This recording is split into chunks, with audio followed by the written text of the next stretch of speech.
آپ تو بچے اور ہمارے بھی پیدائش سے پہلے ہی یہ ملک بنا.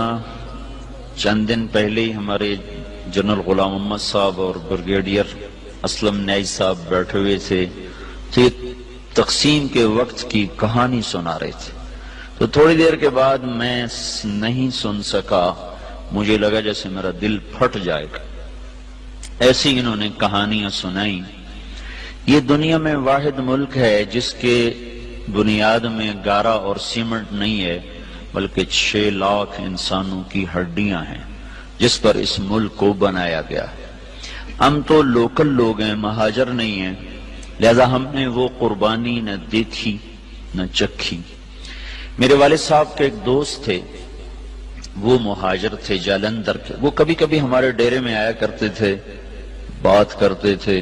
تو ایک دن میں بھی بیٹھا تھا اور وہ یہ بات کر رہے تھے کہ جالندھر سے میرا جب ہم نکلے ہیں پارٹیشن پر تو میرا سارا خاندان کٹ گیا، اکیلی جان لے کر نکلا.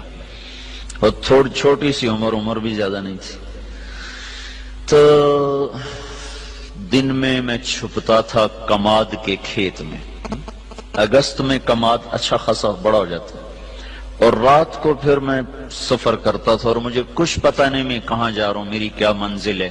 مجھے صرف ایک فکر تھا کہ میں سکھوں کی تلوار سے بچ جاؤں. لہذا چلتے چلتے چلتے دریائے ستلج پہ پہنچ گیا. دریائے ستلج اس وقت میں جیتا جاگتا دریا تھا. اب تو وہ سو گیا بیچارہ کب کا. ہم تو اس کی ریت ہی دیکھ پائے، اس کی طغیانیاں تو کبھی دیکھی کوئی نہ. یہ بہت بڑا دریا تھا. تو کہنے لگے میں ستلج پر پہنچا تو آگے پانی کی موت تھی، پیچھے تلوار کی موت تھی.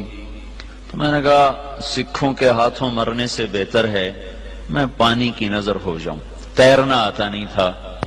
کہنے لگے ایک لکڑی اٹھائی، ایک لکڑی مل گئی، لکڑی اٹھائی اور پانی میں ڈالی. میں کہا یا اللہ زندگی ہے تو پار لگا دے. ادھر پاکستان شروع ہو رہا تھا.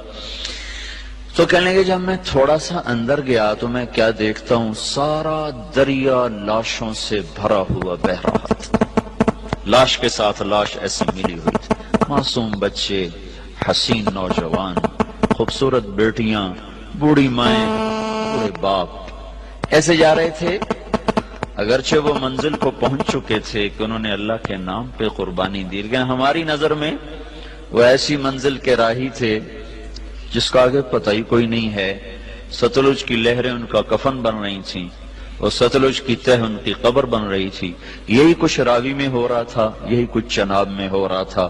یہ 3 دریا ہندوستان سے آتے تھے، ان تینوں میں یہ بہ رہی تھی.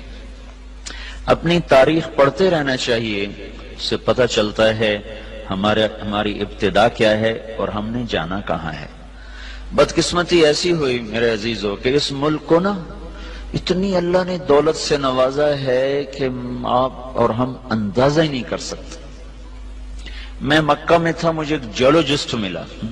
وہ کہنے لگا میں اپنے علم کی بنیاد پر کہتا ہوں کہ پاکستان جیسی زمین پوری دنیا میں کسی کے پاس کوئی.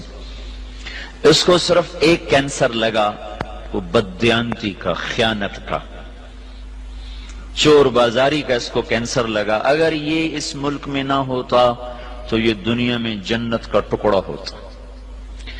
اور اس ملک کو میرے عزیزو جو لوٹا ہے نا، وہ ان پڑھوں نے نہیں لوٹا، زمینداروں نے، تاجروں نے نہیں لوٹا، بڑے ہائی کلاس پڑھے لکھے لوگوں نے اس کو لوٹا ہے. چونکہ انہوں نے ڈگریاں تو حاصل کی پر انسانیت نہ سیکھ پائے. تو اتنی بڑی قربانیاں ہوئیں اور ہم تو میرے عزیزوں کانٹے ہی چننے والے رہ گئے. بہار دیکھی نہیں اس ملک نے. چند مخلص لوگ نہ ہوتے تو اب تک یہ ملک بک چکا ہوتا یا ہندوستان کے قبضے میں جا چکا ہوتا. کہیں کہیں چراغ اب بھی جل رہے ہیں جن کی وجہ سے تھوڑی تھوڑی روشنی ہے، اور یہ قافلہ دھیمے دھیمے دھیرے دھیرے وہ رواں دواں ہے. اگر وہ بھی نہ ہوتے تو اس ملک کو تباہ ہونے میں کوئی کسر باقی نہ چھوڑی تھی بددیانت ٹولے نے اور ہائے ضمیر فروش ٹولے نے. اور بدقسمتی یہ ہے کہ وہ سارا انہی اسکولوں کالجوں سے نکلا ہوا ہے، وہ دیہاتوں سے نہیں.